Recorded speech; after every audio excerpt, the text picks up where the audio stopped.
Good afternoon. Welcome. Welcome to this Latino Film Festival.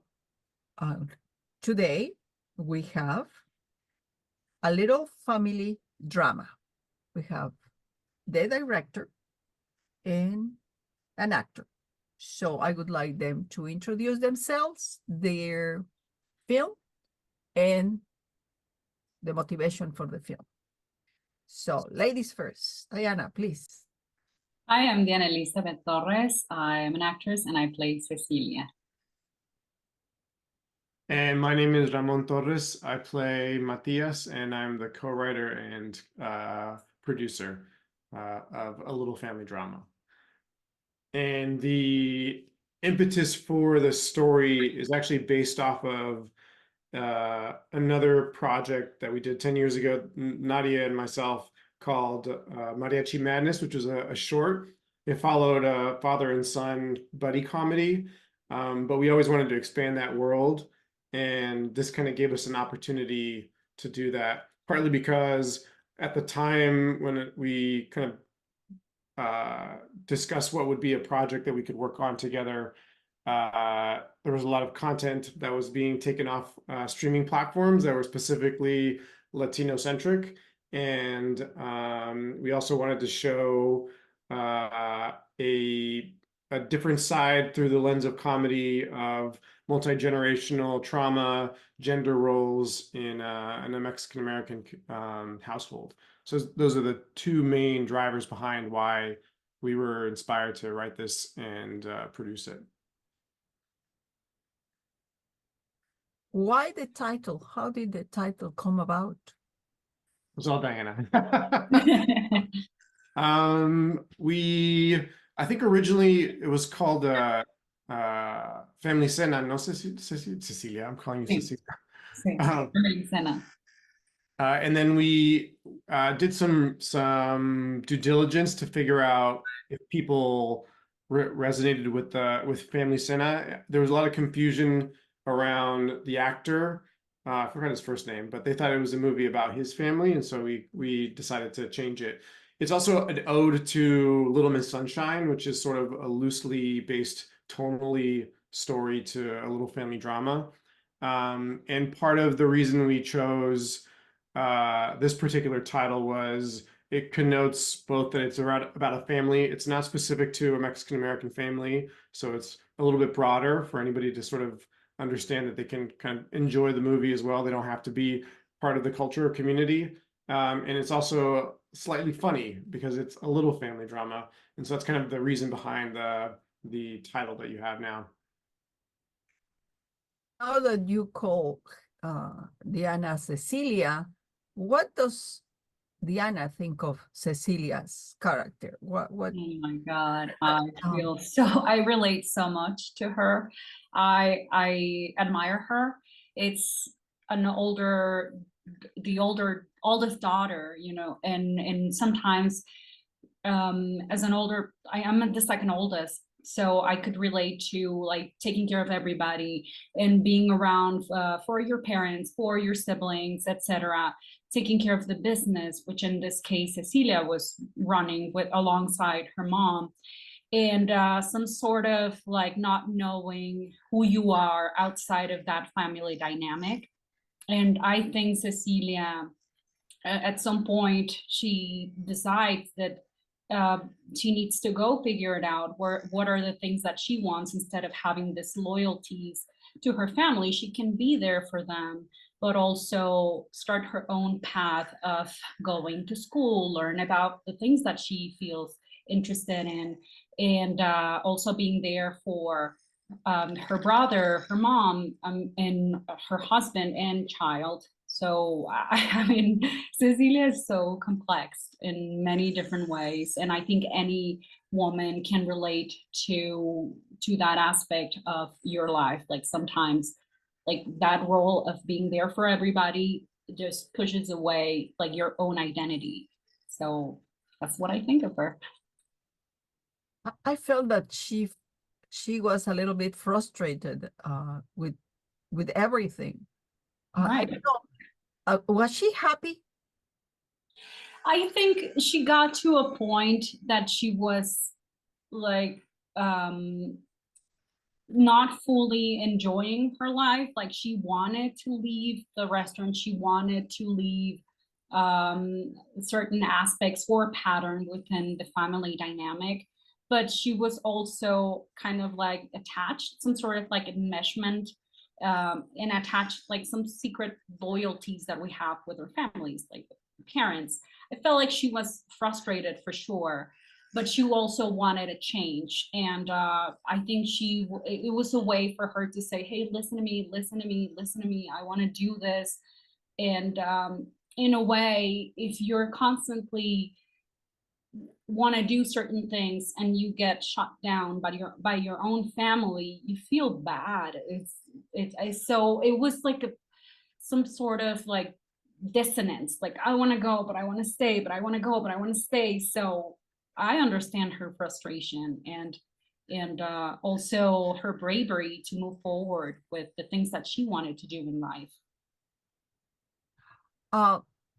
As an actor and a writer, Ramon, what do you think of, why did you write that character? I had mixed feelings about him. I don't think I like him so much. I was angry with him. So Yeah. what motivated you to write that actor, that character, and what do you think about him as a person? So Yeah, that's so I'm glad you have feelings about him. That's great. That's means the story was emotionally moving. I mean, I think we wanted to highlight that, you know, as the prodigal son, you can do no wrong. And it's a theme that, you know, my mom is the youngest of 13. She's one of two women. My dad's side of the family is also all male. There's one female. And in both of those family dynamics, for whatever reason, the men can just kind of do whatever they want. It's not malicious. I think it's sort of the society, how they've established male dominance and who's responsible for the family, who's responsible for earning wealth. And we wanted to make sure that, you know, Matthias is not a mean or a bad, ill-spirited person. He's just not aware of the impact his decisions are having on the rest of the family. And no one tells him he can't. No one says you shouldn't. In the movie, you'll see Cecilia and Matthias. There's a scene at the end where there's a lot of commotion happening and things are being revealed. And Cecilia's desperately trying to tell the family, like, let's talk about what Matthias did. And in the writing, Nadia, and also in the directing, made it specific to add in unconscious behaviors that elicited and reinforced this concept that Matthias can't do anything wrong.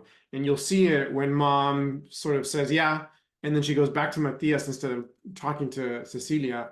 And so we wanted to make sure that the role that Matthias had in creating a catalyst for a conversation was coming from a place of genuinely addressing, you know, gender roles, especially in families.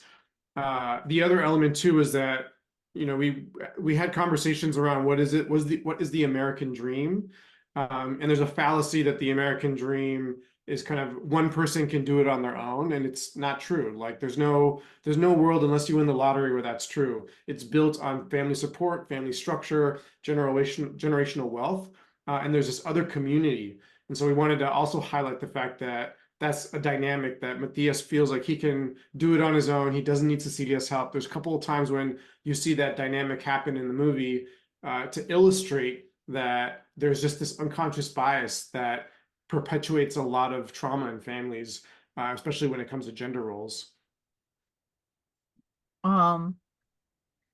The relationship between the mother and the grandmother is very, very tense, very conflicting. Was there any reason to have that relationship? As I said, to me, it was so dysfunctional in the character. Matthias, it was so, I see him as the child, the eternal child. And females are the ones who have the power. but they don't know how to exert the power. To me, Yeah. they don't know how to exert their power. They just melt with Matias. So why is that relationship between the elderly and was there any reason to have that? Was that to increase more of the drama? What? Well, some of it, I think, and Diana and I talked about this too when we were kind of building our relationship. So Nadia kind of brought us all together, and we had backstories to establish a rapport before we got on set. But part of the reason she wanted to do that was to make sure that we addressed multi-generational households. In the United States, historically, people don't really recognize that in some families you have grandmothers, uncles, cousins, brothers. Everywhere else except for the US and parts of Anglo-Saxon traditions, the kid, once they're 18, they leave the house, right? And in Cecilia's case, she was not allowed to do that. So there's a little bit of a conflict between, the American way of doing things and, culturally what is considered multi-generational households. And in order to highlight the dysfunction and the passed down trauma, we really wanted to have grandma, who was trying to cope with losing the restaurant, as kind of being a part of moving on from the passing of her husband.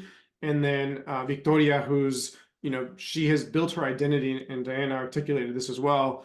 Her identity was around that restaurant, so her associations, her feelings with her father are in that restaurant because she gave up a lot to kind of keep it going. And for her, losing the restaurant means she's losing a part of her identity, not only as the mother who's kind of keeping things going, but also that her father's no longer in the picture. Meanwhile, she has Cecilia, who's like, I don't want to do this. This is not the life I want. And grandma, who's like, we need to move on. We need something new. Like that I think helps articulate all the different aspects of how we associate ourselves, not only culturally with an identity, but also physically in space as we relate to each other. Whether it's, Matias goes and runs off, and Cecilia's trying to get him to come back to the family dinner, and he's always late, versus grandma, who's kind of doing her own thing, creating bean conchas that have a little bit of something in them. So there's all these other elements that are fascinating in exploring, a multi-generational household. Why Cecilia, if food? you want to add your relationship to mom and grandma as well. Yes.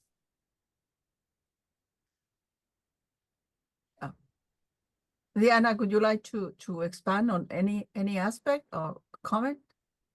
Well, what I liked about the multi-generational is that sometimes, that little dysfunction that I've seen in my country too, for example, that unconsciously the women in this film cater to the man, and that allowed him to have this behavior over and over to the point that it was obvious for the entire family, like, whoa, we need to talk. What's happening?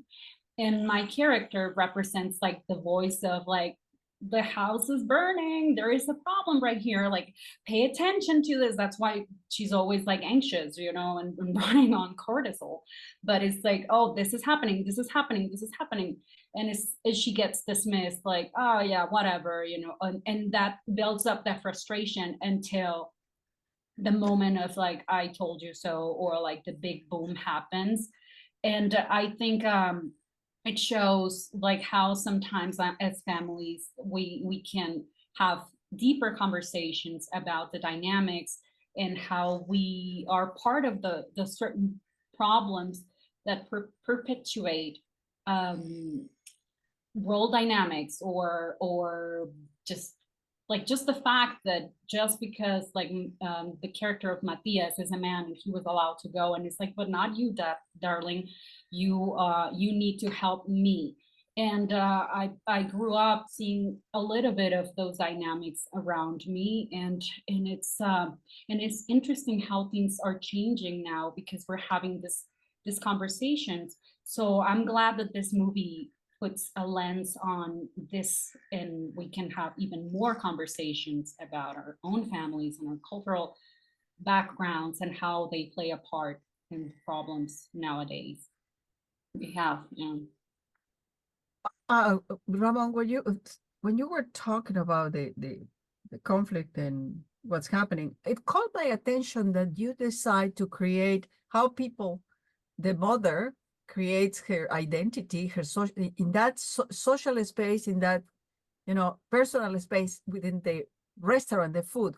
Why did you choose that particular setting? Why the food? Why a restaurant? Why not any other? Is there anything that you think is why did you choose that? Anything more valuable or Yeah, I think, and this was a conversation Nadia and I had, sort of the anchor in the family, and I think pretty quickly food as a function of bringing family together was a big element to it. I think food in any culture is something that when you break bread with people, it means it has a weight to it, especially in families where food is around tradition. Also the food looks great in the movie. We did some pickups, and every time I watch it, I'm like, "Quiero un taco otra vez," or get some un jalapeno or something. So I think food fundamentally is very core to people, and it's an easy way to get people to relate to a gathering. So the reason we picked a restaurant, partly because I think there's also people know Mexican restaurants in the US as sort of a staple, but we didn't want the restaurant to be we could have picked maybe there were doctors that came into the States and had a hospital, but I think tactically it would have been a little bit harder to show a dysfunctioning hospital, and it also would have been much more expensive. But the original idea was this taco truck, and I think from there the idea evolved to the concept of this taco truck being the future of food. It's using AI, it's using technology, which is in the conversation of change, how people interact with food. But we wanted to ground it in reality. And so I think the natural place for that was a restaurant.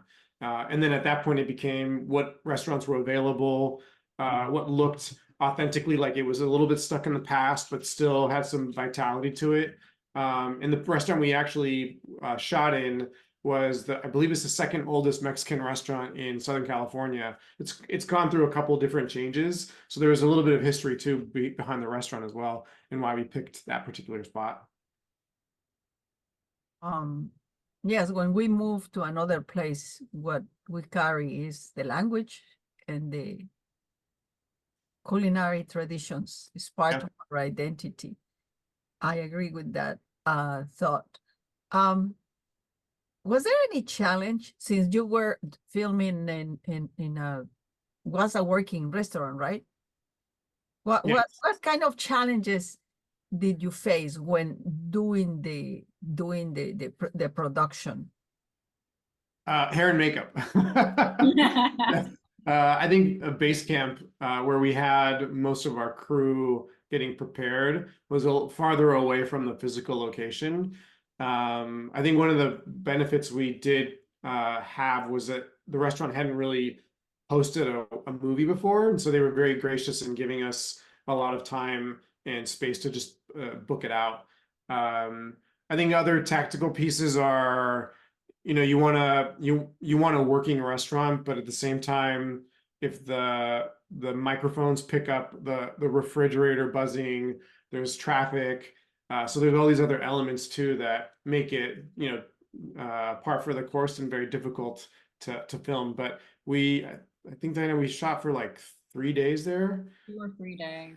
Yeah. Probably. Yeah. So we had enough time to film the stuff we needed. And one of the reasons we picked that particular restaurant was because a lot of the art decoration and set dressing was already baked into the personality of the restaurants.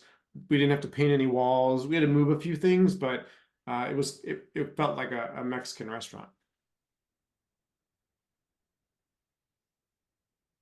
It seems that you interacted a lot with your character, with the actress, your character, Cecilia, but did you receive feedback, or do you usually receive feedback from your actors when you are directing? Is that something that you accept as a director, or Oh, I was so happy to be directed by Nadia, and I think we had a conversation. We had a lot of rehearsals, and she was like, she made me see other things that I didn't pick up from the characters, and we were fortunate enough to have some rehearsals before shooting, and I got to see, like, I got to meet my other, like, the actors who played, for example, my mother or my grandmother. So it was really nice to see that dynamic, and it's like, oh, now I see why this makes sense here.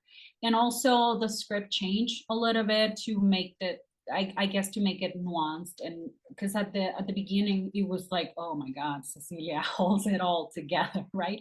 And now we could see, like, how everybody plays a part in it, and we rehearsed and we added things, or we played around, and I think it turned out beautifully, and I was so fortunate to be able to rehearse and also talk over the phone about the character, and why she and Ramon decided to go in that path, and it was just so refreshing and nice. Like, not in all sets you have the opportunity to meet your friends, new friends now, but your the rest of the cast and crew, and it was just amazing. I'm so fortunate.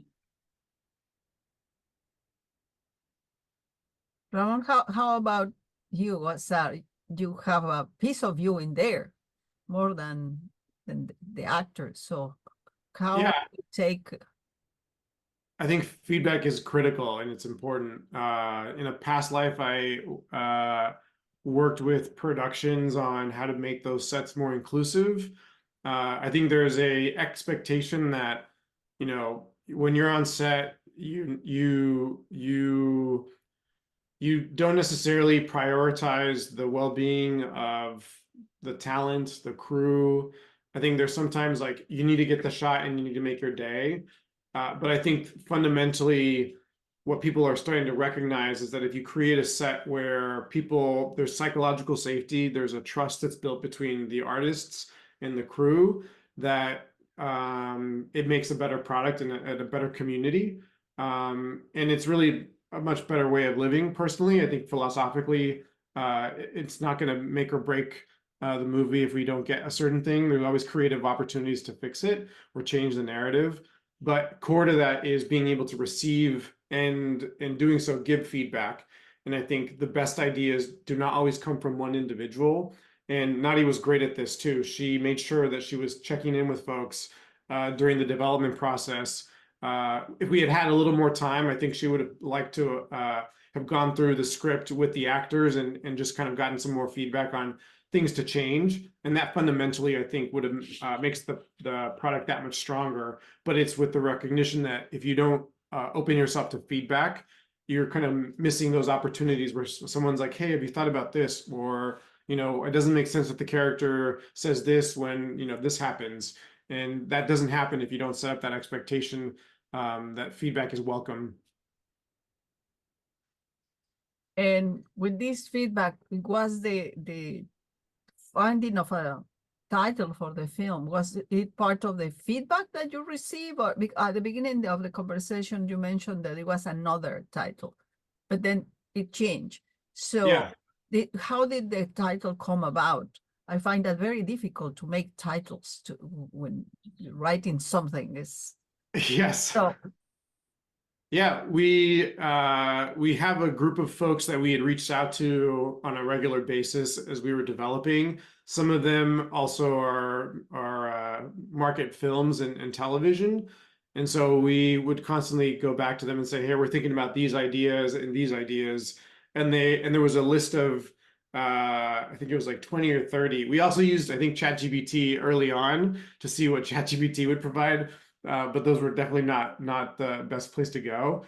This one, I think the big call out from some of the previous titles that if we wanted this to be a broad story, because really it's the poster and the iconography and the title that kind of bring people in, and then obviously the trailer. We wanted a title that was open to as wide an audience as possible, because I think fundamentally a lot of the universal conflicts that our characters were going through are things that anybody that has a large family can relate to, even small families too. There's biases in those as well. But we wanted a title that was broad enough that anyone can understand, oh, it's a comedy, it's about family, and yes, my family has a little drama too. I like that small phrase, "can automate family." It's how do you come out with that catchy line? Well, it's a call out to the Taco-matic and this conflict between the family and tradition and change. And our society, we're always on either social media or we're inbound with so much information, and there's this desire to like automate things and make things more efficient. But I think there's organically something in families that you can't really change or create an algorithm to fix. Well, I hope that everybody is motivated to join us in watching the film. I will watch it again. I will try not to criticize so much Matias. What Matias got on my nerves. I could not stand Matias. It was so annoying, so incredible annoying. So, how did you manage to? Was that the director or was that the actor who did that to create that Matias? That annoying Matias. It's I mean, Cecilia Diana saw me both as a producer and then as an actor. I can't tell if I switched, but it felt like it's just certain parts of me that you highlight. I mean, I think having written parts of it in my dialogue, I kind of knew I was pulling from a place of truth already. But I'm definitely not like that in real life. Before we conclude, what would you like the audience to take with them after they watch the film? What would you like? Oh, interesting question. Oh my God. I would love for, people to just understand their own dynamic with their family. And I'm sure they all know a Matias somewhere whether in your family or other families, and to understand how we all play a part to that. I would love for people also to understand when sometimes in Latino cultures and other cultures as well, there is like the parentification of like the oldest sibling. Like sometimes they play the role of the father or mother, and also that's something that it struck me when I read the script, and I was like, I wish everybody would see that from this film. So hopefully they can see it and enjoy it and have a good laugh and just also open their eyes. Ramon?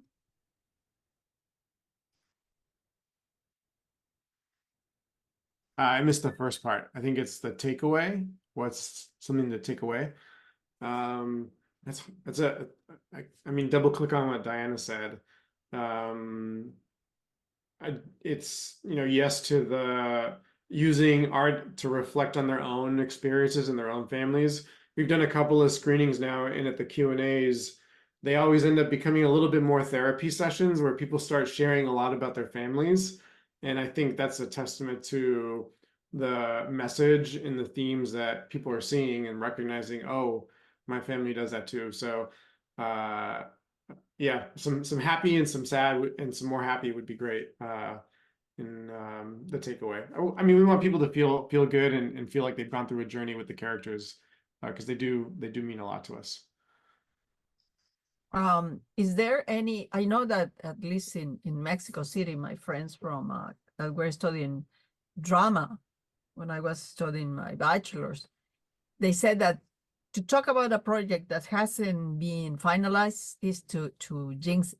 So I would like to ask you if there's any project that's coming up soon that you have participated, anything that you would like to invite people.